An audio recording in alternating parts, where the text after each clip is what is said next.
भारत और पाकिस्तान के बीच ऐतिहासिक, धार्मिक और राजनीतिक संबंध लंबे समय से चर्चा का विषय रहे हैं। हाल ही में उत्तर प्रदेश के मुख्यमंत्री योगी आदित्यनाथ ने मुस्लिमों की सुरक्षा को लेकर एक बड़ा बयान दिया, जिसमें उन्होंने दावा किया कि भारत, विशेषकर उत्तर प्रदेश में मुस्लिम सबसे अधिक सुरक्षित हैं। इस बयान ने पाकिस्तान में एक बड़ी बहस को जन्म दे दिया है। इसमें जहां आम जनता और विश्लेषकों ने इस पर मिश्रित प्रतिक्रियाएं दी, इस रिपोर्ट में हम इस घटना का विश्लेषण करेंगे और दोनों देशों की सामाजिक और राजनीतिक स्थितियों की तुलना करेंगे। सीएम योगी आदित्यनाथ ने कहा कि 100 हिंदू परिवारों के बीच एक मुस्लिम परिवार सबसे सुरक्षित है। इस कथन का अर्थ ये है कि बहुसंख्यक हिंदू समुदाय भारत में अल्पसंख्यक मुस्लिमों के अधिकारों और सुरक्षा का ध्यान रखता है। इसके विपरीत उन्होंने ये भी सवाल उठाया कि क्या 100 मुस्लिम परिवारों के बीच 50 हिंदू सुरक्षित हो सकते हैं। इस कथन को दोनों देशों में अलग अलग दृष्टिकोण से देखा गया है। पाकिस्तान में इस बयान को लेकर 2 तरह की प्रतिक्रियाएं देखने को मिली। सकारात्मक प्रतिक्रिया के तहत अगर बात की जाए तो कई पाकिस्तानियों ने माना कि भारत में मुस्लिम त्योहारों को स्वतंत्रता से मनाते हैं और वहां धार्मिक सहिष्णुता अधिक है। सोशल मीडिया पर कई लोगों ने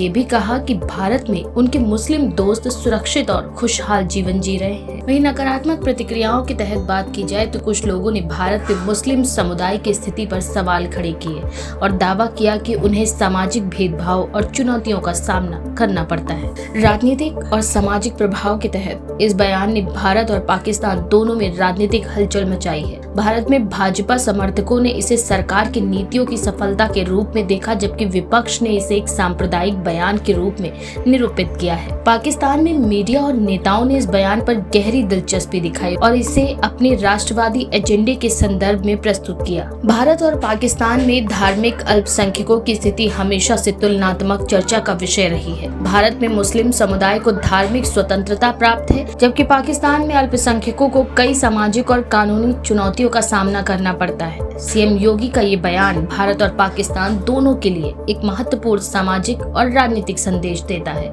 ये न केवल भारत में मुस्लिमों की स्थिति पर प्रकाश डालता है, बल्कि पाकिस्तान के भीतर भी आत्ममंथन को जन्म देता है। हालांकि इस विषय पर निष्पक्ष विश्लेषण के लिए दोनों देशों में सामाजिक वास्तविकताओं की गहरी समझ आवश्यक है। आपका इस बारे में क्या विचार है? अपनी राय हमें कमेंट बॉक्स में लिखना ना भूलें। ऐसी और भी दिलचस्प खबरों के लिए देखते रहिए द पेज 19।